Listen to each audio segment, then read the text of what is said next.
y el otro es de la parte de la inmunidad, ¿no? Bueno, por tema de este periodo del semestre tuvimos un inconveniente en cuestión de la acreditación y consecutivamente también de la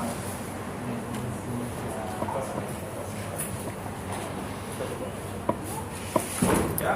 Bueno,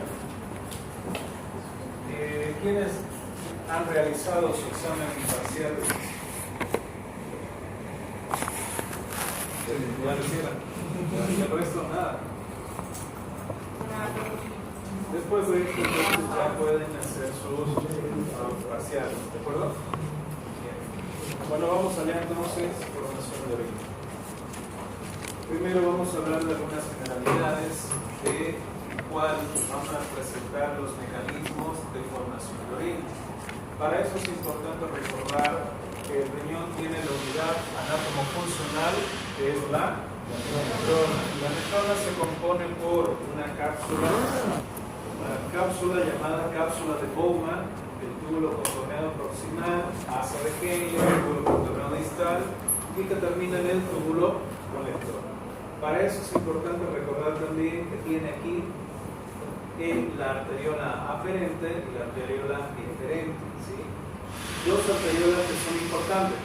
Háblase de arteriola. No significa que es una arteria y una vena. ¿Bien? No, no es así. Es una arteria. ¿Bien? Arteria aferente, arteria eferente. Aquí adentro se localiza el novillo glomerular, ¿sí? El novillo, el cual justamente va a estar conformado por una enmarañadura que significaría una especie de arterias contorneadas en ese sector. ¿Bien? Y bueno, tenemos la cápsula de Bowman. En este sector vamos a ver entonces que cuando la sangre pasa por ese lugar va a contener en este caso por ejemplo nitritos, glucosa, va a tener electrolitos, va a tener un sinnúmero de elementos que van a pasar por la membrana, ¿sí? Capilar y por un elemento que también va a estar fenestrado. ¿A qué significa fenestrado? Significaría que este sector va a estar prácticamente con microporos. Bien, parte del microporo lo vamos a ver más adelante. Entonces, en el filtrado, ¿qué es lo que sucede? Pues no va a estar pasando eritrocitos, no pasan los eritrocitos, sino pasa prácticamente los elementos mencionados, de los cuales juntamente pasará con el plasma sanguíneo. El plasma sanguíneo es lo que estaría prácticamente circulando por este sector para que en este caso sea producto de filtración de la sangre y produciéndose ya la orina. Bien, vamos a ver entonces que también existen otras proteínas u otros elementos que necesitan justamente hacer el pasaje, ¿sí? Ahí vemos que se forma la orina. Bien, gracias al plasma y los elementos como nitritos, como electrolitos, como también urea, creatinina, entre otros elementos va a formar la orina. Bueno, si ampliamos en este sector, vamos a ver de que aquí se va a producir la filtración. Entonces ese es el primer paso, ¿sí? El primer paso llamado filtración. Seguidamente corresponderá a la secreción. La secreción estaría compuesto justamente por la parte que no ha sido filtrada a este nivel de la cápsula de Bowman, ¿no? Sino que tal vez, como puedes observar, la misma arteria estaría pasando por lado de la túbulo contorneado. Entonces desde ahí también existen elementos que se producen la secreción, desde la arteria hasta el túbulo contorneado proximal. Desde el túbulo contorneado proximal hacia la arteria se produce otro fenómeno llamado absorción. Bien, entonces, ¿qué se absorbe? Si en este caso hemos visto que en el momento de la filtración glomerular está pasando los electrolitos, está pasando la glucosa, está pasando los elementos, ¿qué es lo que sucede ahí? En el túbulo contorneado proximal empieza a absorber, o sea, empieza a volverlo a colocar en la arteria, ¿sí? Entonces, si en este caso, por ejemplo, si un 100% de sodio se ha pasado por el conducto proximal, entonces ¿qué es lo que pasaría? Pues se absorbería por lo menos el 98% de sodio y el residual sería un 2%. Ese 2% es el que se llega a eliminar. ¿Bien? Bueno, seguidamente vamos a tener ya por último una vez un residual que se va a llamar el cuarto procedimiento llamado excreción. La excreción será formada por la orina y llevado a los conductos colectores para ser evacuado por medio de la pirámide de Malpighi hacia los cálices menores. Ya eso es parte de la anatomía. ¿Se entiende? Bueno, entonces es importante saber que tenemos la filtración más la secreción menos la absorción, eso es lo que produce prácticamente la orina, ¿sí? Entonces eso es residual. Entonces, ¿qué es lo que vamos a ver? Vamos a ver entonces las funciones del riñón y va a consistir en determinados elementos como ser eliminación de toxinas, ¿sí? ¿Cuáles toxinas? Productos microgenados. Los productos microgenados, o en este caso que son productos residuales metabólicos celulares, después de producir a veces la respiración celular que liberaría dióxido de carbono, también en la parte metabólica, después de hacer una función celular, lo que daría como resultado son elementos nitrogenados o ácidos en este caso. ¿Bien? Los elementos ácidos también de la parte del músculo como también del hígado, ¿sí? Y en este caso también va a ser otro elemento importante que va a ser la regulación. ¿De qué? De los electrolitos, del sodio, del potasio, del cloro, del calcio, entre otros elementos, hace la regulación a nivel renal, ¿sí? Por medio de la osmolaridad. ¿Se acuerdan cuando estábamos hablando de osmolaridad en el tema, el primer tema, ¿no? Primer tema, segundo tema, estuvimos hablando de eso, que es el pasaje de una membrana semipermeable, ¿no? De un elemento que está en mayor cantidad de soluto a un elemento que está en menor cantidad de soluto. Entonces, por medio de ese pasaje se produce el pasaje, ¿no? Y vamos a ver que va a determinar justamente la volemia. ¿Y cómo lo va a determinar la volemia? Con el sistema renina-angiotensina-aldosterona. El sistema renina-angiotensina-aldosterona es un elemento muy importante. ¿Por qué? Porque gracias a este se va a estar manteniendo la volemia. ¿Qué quiere decir la volemia? La cantidad de presión sanguínea, ¿ya?, en las arterias. ¿Y qué más? Se va a estar produciendo también retención de líquido y aumento también de retención de sodio, ¿se entiende? Se va a estar eliminando en este caso el potasio, ¿sí? Entonces, gracias a este sistema que primero se elimina, se segrega de forma endógena la renina, ¿bien?, a la sangre, a la altura del riñón, después este se va a ir hacia el hígado y por último hacia el pulmón para formar la renina, angiotensina y la aldosterona, ¿bien? Bueno, entonces, otra función va a ser también regular el pH, ¿sí? El pH ácido-base. En este caso lo hemos visto ya en otros episodios de esta materia de fisiología, ¿no? La regulación del pH, el bicarbonato, el dióxido de carbono, el oxígeno y los hidrogeniones libres en sangre, ¿no? ¿Cuánto era el valor normal de pH? ¿Cuánto era el valor normal de bicarbonato? ¿Cuánto era el valor de dióxido de carbono?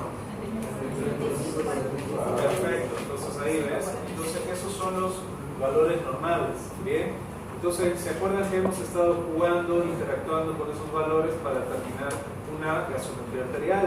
Entonces en esta oportunidad podemos ver que también los riñones regulan el pH para mantener ya sea ante una acidosis o una alcalosis respiratoria, ¿entiende? Y ahí va manipulando el bicarbonato, ¿bien?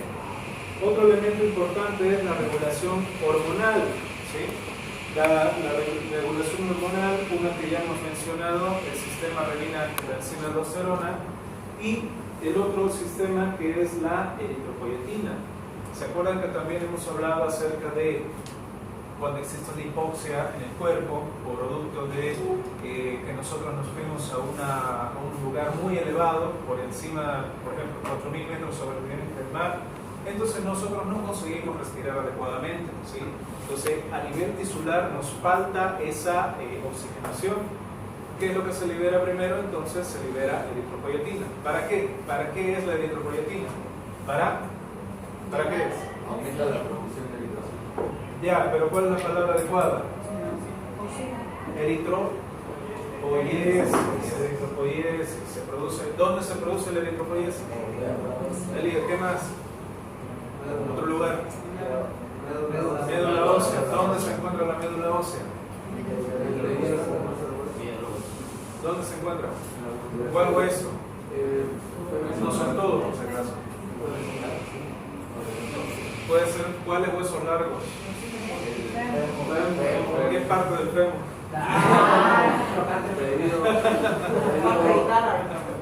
Proximal, ¿no? ¿Qué más?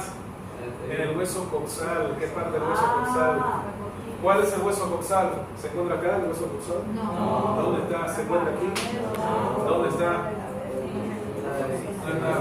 Aquí está en el pie. ¿No? ¿Ah? ¿Dónde está? Vamos.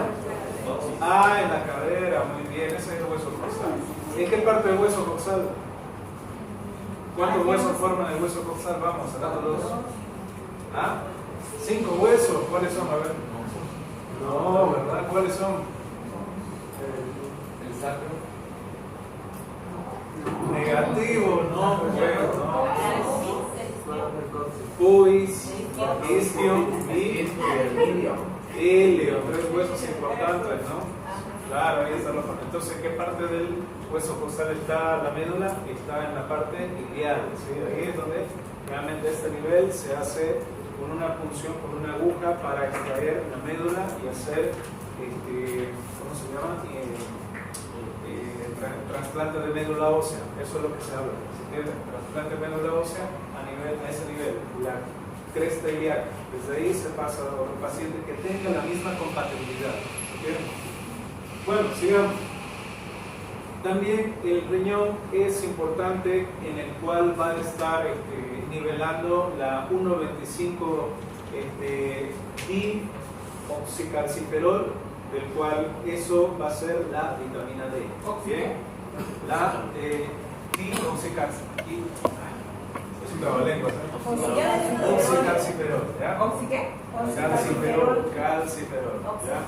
Es prácticamente la vitamina D, más fácil de hablar, ¿ya? La vitamina D es muy importante porque ya en este caso va a influir en el calcio, ¿bien? Dependiendo de esta vitamina se va a instaurar en el intestino y va a estar también modulado por la parte renal, ¿sí? Entonces en este caso lo van a ver eso en fisiología 2 en digestivo, ¿ya? Y hormonas, el tema de hormonas, ¿ya? Bueno, vamos a ver la gluconeogénesis, el cual también va a ser la producción de proteínas, lípidos y otras, que en este caso también va a influenciar el riñón, si es que lo va a descartar o no, y va a estar en este caso también aumentando la glucosa. Pero ¿qué es lo que sucedería si esta situación, como ves, todos estos elementos que son constantes, el momento de desarrollar su actividad renal, ¿no? Entonces vemos si se altera algo de esto, si falla, entonces entraría en una insuficiencia renal crónica, como también se podría desarrollar una insuficiencia renal aguda, ¿sí? ¿Cómo entonces sería una insuficiencia renal crónica? ¿Qué tipo de enfermedad más o menos? En la más clásica, igual en la diabetes, ¿sí? La enfermedad de diabetes es una enfermedad que prácticamente afecta constantemente a los riñones en un bajo nivel, pero que esto a la larga, al tiempo, pues se desencadena ya una insuficiencia renal crónica diabética, ¿sí? Entonces ya cuando es crónico, ya el paciente ha tenido una diuresis con pérdida, digamos, de glucosa, entonces los riñones ya están bastante comprometidos, ¿bien? Bueno, la insuficiencia renal aguda es rápido, es inmediato y muchas veces esto se produce por enfermedades como ser una pielonefritis, ¿sí? Una pielonefritis. La pielonefritis es una invasión de bacterias a nivel renal, ¿bien? Que es inmediato. Entonces la proliferación de esto puede llegar a una insuficiencia renal aguda que puede ser reversible, ¿sí? Siempre y cuando se trate adecuadamente. Ante ese elemento de estas sustancias que son la insuficiencia renal, tanto la aguda o la crónica, pues todos los elementos van a ser los que van a estar quedándose en el cuerpo, los elementos nitrogenados. Los que estábamos hablando hace un instante de este elemento, mira, esto, ¿sí? La eliminación de toxinas. ¿Y qué es lo que sucede? Si los riñones no son capaces de poder hacer la eliminación de toxinas, entonces se quedan dentro del cuerpo. ¿Se entiende? Entonces, ante esa situación, estos elementos nitrogenados pues, pueden causar la muerte, ¿sí? Para eso necesitamos determinar o saber con una serie de laboratorios, y en este caso vamos a ver los imagenológicos.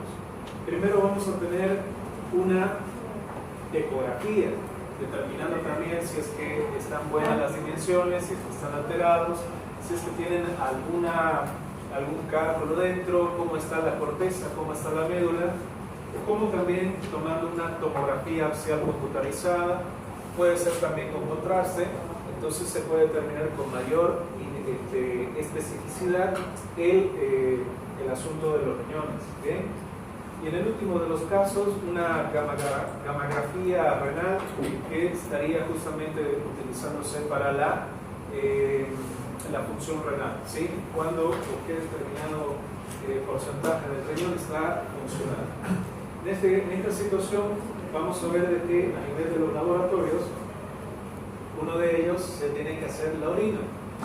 Antes también de entrar a la imagenología, de rutina se tiene que solicitar un examen general de orina, ¿sí? Ahí lo ven, examen general de orina.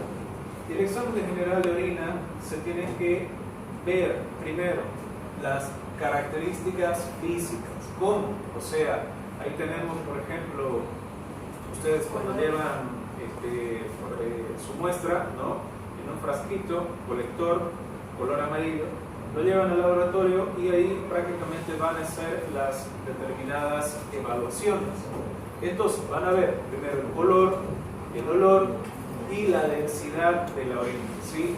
El color, ¿cómo es? Si en este caso va a ser bien diluido, va a ser bien un poco más claro, o va a ser más oscuro, ¿sí? Cuestión de color. Si va a ser, por ejemplo, un amarillo pálido o va a ser un color naranja oscuro, te das cuenta de las diferencias. Si en este caso el olor también es bastante fuerte o prácticamente no tiene mucha percepción del olor. Otro elemento también es la densidad. Hay orinas que son bastante diluidas, como hay orinas que parece que tuviera tierra, ¿sí? Arena, ¿se entiende? Entonces eso también es importante. Bueno, la forma de la espuma de la orina también es importante saber, porque esto determinará si en este caso también hay elementos bastante cargados en la orina, como los elementos nitrogenados, ¿sí? Como los que se hablaba hace un instante, como la urea, femenina. Otros elementos, sí, dime. La espuma en la orina se puede por proteínas en la orina también. Claro, sí. Entonces, ahí vemos cuestión de la situación de la espuma de la orina. Bueno, vamos a la parte química. La parte química, ya con una tira con elementos reactivos, ¿sí? Con elementos reactivos, se procede justamente ya a medir el pH de la orina, las cantidades de proteína, si es que hay proteinuria, si es que también hay cuerpos cetónicos. Los cuerpos cetónicos son importantes medirlos. ¿Por qué? Porque cuando existe una diabetes, ¿no? Tipo 2, digamos, y la glucosa está por encima de 600 miligramos por decilitro, o sea, quiere decir que está altísimo, entonces el paciente empieza a dar un resuello, o sea, un olor así. Ese resuello, ese olor que bota de él, es olor, tiene un olor a fruta, a manzana, ¿sí? Entonces, en este caso, cuando tiene ese olor a manzana, ya es característico que está liberando cuerpos cetónicos. Y los cuerpos cetónicos son ácidos, por si acaso. En este caso, si presentara cuerpos cetónicos en la orina, también el pH estaría muy bajo. ¿Sí? ¿Por qué? Porque son ácidos. ¿Se entiende? Entonces esos cuerpos cetónicos lo van a estudiar ya en fisiología 2, ¿no? Es el asunto cuando las células están necesitando comida, como hay una resistencia a la insulina y esta no puede, por ejemplo, la glucosa entrar a la célula, después de desencadenar todos los la glucogenólisis en el hígado, ¿sí? Libera más glucosa en la parte vascular, pero esta no se absorbe. ¿Qué es lo que sucede? Al no absorberse y la célula sigue teniendo hambre, entonces ¿qué es lo que pasa? Se forman ya posteriormente los cuerpos cetónicos, que sería una fuente tóxica de comida, así como para que ustedes lo entiendan. Esa comida súper industrializada que a veces venden en latas, ¿no? Venden elementos bien cerrados y duran por años. Esos son justamente ya los que no hacen bien al cuerpo humano, ¿se entiende? Es lo mismo esta situación. ¿Bien? ¿Quién será? ¿Es luz? ¿Otra vez? Pensé que era la puerta. ¿Está nerviosa? Sí, parece que no. Y ni está comiendo. Bueno, entonces, otros elementos son también los marcadores de la bilirrubina, ¿sí? Los urobilinógenos. En este caso también hay que determinar la cantidad de estos, dependiendo si existe bastante en las tiras reactivas, ¿bien? Y como vemos también otros elementos como la si hay residuales de hemoglobina, ¿bien? Vamos a ver que si en este caso también hay nitritos, ¿sí? El sedimento. El sedimento, ¿sí? Es el proceso de la centrifugación de la orina, en el cual, como también se centrifuga la sangre, pues todos los líquidos de forma más densa se van a ir al fondo, ¿sí? Y los líquidos, que en este caso son los solventes, van a estar prácticamente en la parte superior, ¿okay? Entonces, ante esta situación se puede determinar, por ejemplo, en un microscopio, ¿sí? ¿Qué elementos o sedimentos se encuentran en la orina? Por ejemplo, podemos ver si es que hay glóbulos rojos, si es que hay también cristales de calcio, oxalatos de calcio, o oxalatos de etcétera, ¿sí? Los elementos que causan justamente los cálculos renales. Como también se puede ver si es que hay residuales como bacterias, ¿sí? En la centrifugación de la orina. Bien, ante esa situación vamos a ver, y se hace la pregunta en este caso, ¿no? Ante todo esto, ¿cuánto es el volumen de orina en un paciente? Bueno, el volumen de orina es 0,5 a 1 ml por kilogramo hora, ¿sí? 0,5 a 1 ml por kilogramo hora, ¿se entiende? Entonces, 1 ml más o menos por hora se estaría liberando, ¿sí? Bien, otro tipo de laboratorio vamos a ver la bioquímica sanguínea. En este caso, en una pipeta, ¿sí? Vamos a ver si es que existen elementos nitrogenados. Esto lo voy a explicar más a detalle en la siguiente diapositiva. Bueno, por ejemplo, tenemos la creatina, que va a tener una forma de 0,8 a 1 milímetro por decilitro en sangre, bien, en la parte de los varones, y en la parte de las mujeres va a tener en este caso 0,9 a 1,3 ml por decilitro en sangre, ¿sí? Entonces, eso es importante también, son los valores de la creatina en sangre, bien. La urea, ¿sí? Vamos a ver que en este caso siempre tiene que ser menor a 20 milímetros por decilitro, ¿sí? Entonces es importante eso también. ¿Cuánto? Ahí está la de 20. Menor de 20, tiene que ser siempre menor de 20.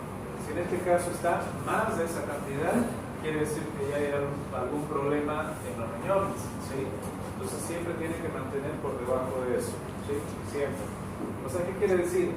Que si en una ciudad obviamente hay tantos habitantes y tantos habitantes también desechan sus basuras, pues no puede haber, digamos, un 50%, 70% de basura en una ciudad, ¿no?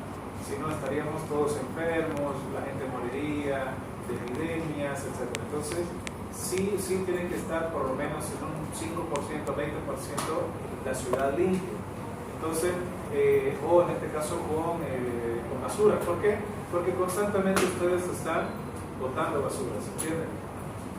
Bueno, vámonos a la siguiente. Filtración glomerular. Ante toda la explicación anteriormente hablada, hay que enfatizar ya a la altura de la filtración, ¿no?, entre la cápsula de Bowman y el novillo glomerular. Entonces ahí tenemos una imagen. Entonces vamos a ver que va a existir una serie de elementos dentro de la cápsula de Bowman, ¿sí?, como en este caso los podocitos, que van a tener una serie de pedicelos. Bien, estos podocitos hacen como si fuera la membrana visceral. Bien, y la otra que vamos a tener las células planas que como pueden ver en la imagen, ¿sí?, aquí está la imagen, ahí están las células planas que van a formar la capa parietal de la cápsula de Bowman, ¿sí? Entonces ahí vemos estos elementos, ¿no? Ahí está la capa visceral, la capa parietal, y esos son los que forman la cápsula de Bowman. ¿Se entiende? ¿Sí? Bueno, una vez entendido eso, vamos a ver aquí la arteria aferente, esta sería la arteria eferente, y vamos a ver ya esta zona capilar que prácticamente sería como el novillo, ¿sí?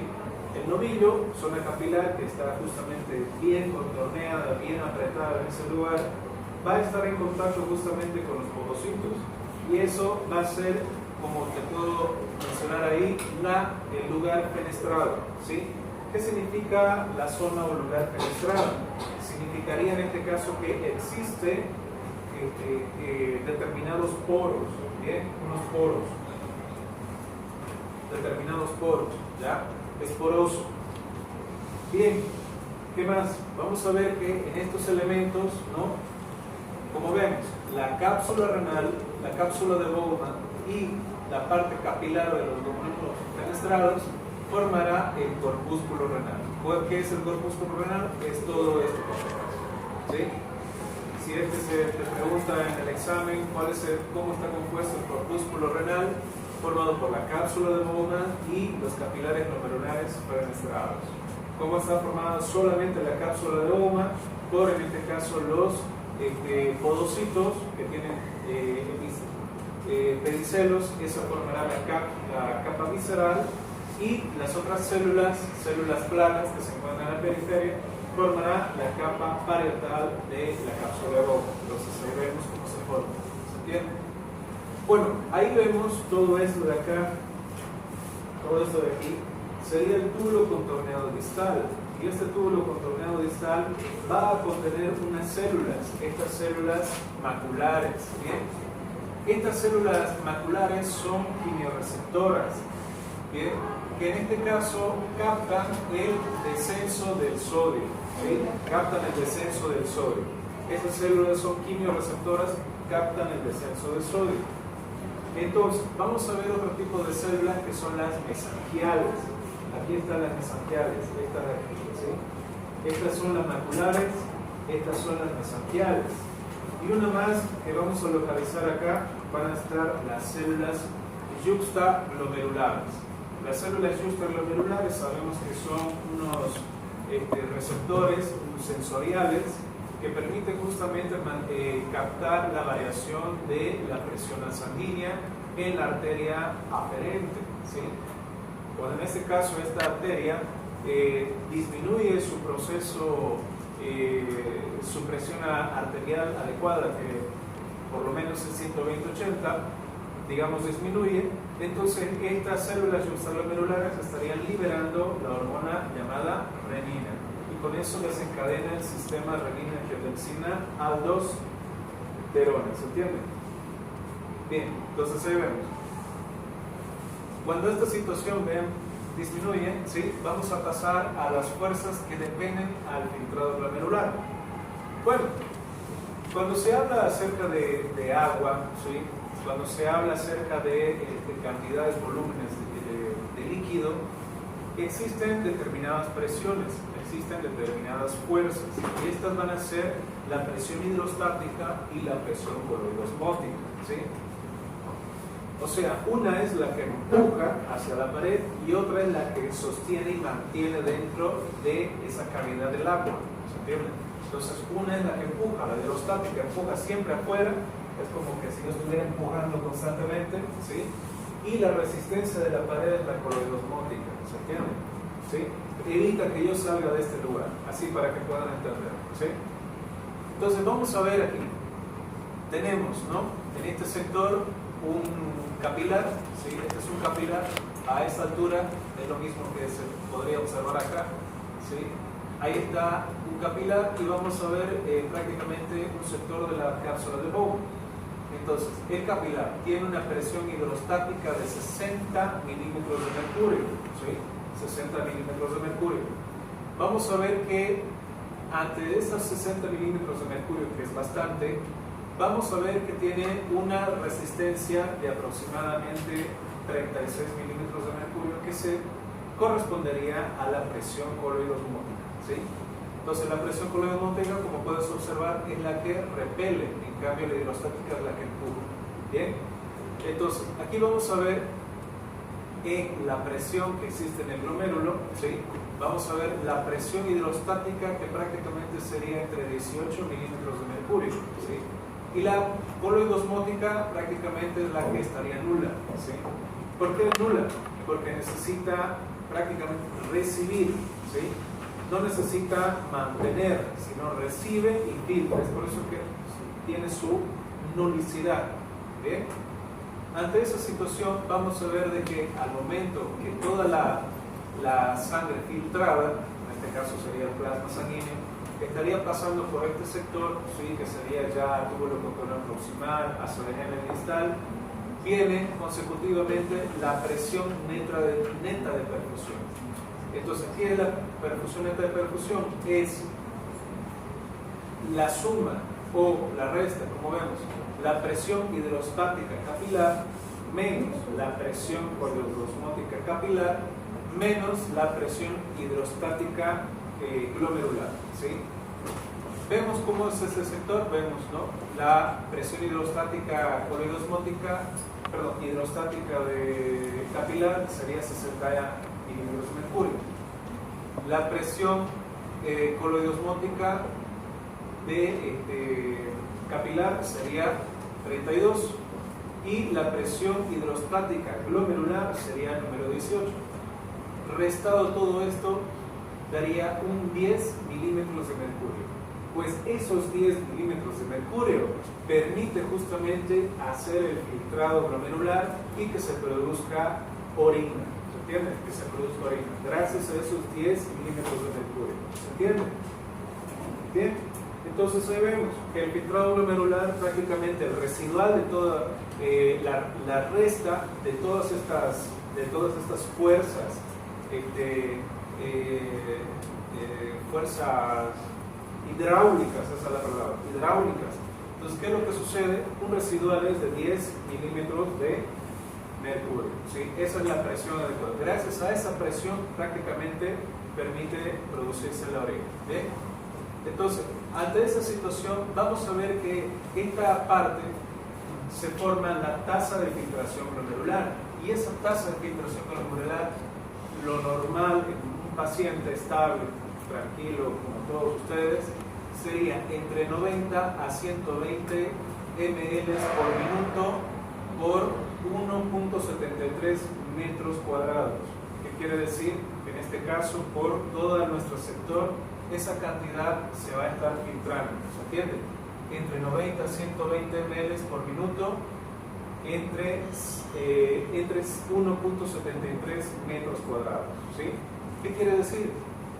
Si te das cuenta, 120 ml pasa, ¿no? Por minuto por el riñón constantemente, por el riñón pasa, ¿se entiende? Entonces, ¿qué es lo que sucede? La presión coloidosmótica es sostenida por las proteínas, y en este caso, esto es una pregunta muy importante, la albúmina.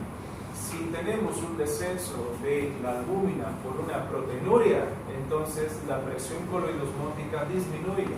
Como te dije, la presión coloidosmótica es como la pared. Si la pared no tiene resistencia y va justamente a deteriorarse, al final esta se quiebra y yo puedo pasar, ¿se entiende? A tanta presión que yo empujo la pared, entonces yo puedo pasar, ¿sí? Entonces yo como hidrostática y esta como coloidosmótica, su resistencia de la pared es la albúmina. ¿Se entiende? Sin albúmina, entonces perdemos la resistencia de las paredes. Y cuando perdemos la resistencia de las paredes, entonces ahí es donde se produce la famosa enfermedad de ascitis, que es cuando el paciente empieza a hincharse, se edematiza por otro lado y tiene el abdomen como una pelota, ¿sí? Así bastante grande, llena de líquido, producto de la proteinuria, o sea, la salida de albúmina. ¿Se entiende? Bueno, entonces ahí vemos. Vamos a ver entonces de qué depende la tasa de filtración glomerular a nivel cardíaco. ¿Sí? Vamos a ver, el gasto cardíaco prácticamente es el bombeo de 5 litros por minuto. Eso lo hemos visto en el tema de cardio, ¿se acuerdan? ¿Sí? Entonces, cada minuto está bombeando 5 litros. Imagínate ese corazón, cada rato, ¿no? ¿Cuánto era por cada sístole y diástole? Era 120 ml por... no, esa es la presión. El volumen sanguíneo era 110, 120 ml por bombeo, por sístole y diástole. Imagínate 120 ml, es como si fuera un poquito así de tu taza de café, esta cantidad de bombeo, ¿sí? Por latido. Y si en este caso lo llenamos por cada bombeo que hace, sístole y diástole, llega a por lo menos 5 litros por minuto. Imagina, 5 litros tu corazón está bombeando por minuto constantemente. Y eso también se puede cambiar el resultado cuando tú haces ejercicio, cuando tú estás con ansiedad, cuando estás con una especie de euforia. También el corazón empieza a latir bastante, entonces la cantidad de litros de sangre que el corazón bombea aumenta, 7, 8, hasta 10 litros por minuto. ¿Se entiende? Entonces, es importante el gasto cardíaco. En este caso, en el estado de reposo sería 5 litros por minuto. ¿Bien? Otro elemento, entonces, vamos a ver que es, por tanto, hay una cantidad de sangre que va al riñón. ¿Cuál es esa cantidad de sangre que va al riñón? Es el flujo sanguíneo renal. ¿Sí? Toda la sangre que se acaba de bombear, por ejemplo, 5 litros por minuto, se bombeó constantemente. ¿Sí? Y de esos 5 litros, vamos a hacer que el 100% de esos 5 litros, la mitad, ¿cuánto sería? 2.5. ¿Ya? Entonces ahí tenemos, por eso se llama flujo sanguíneo renal, que aproximadamente es entre 1200 a 1500 ml por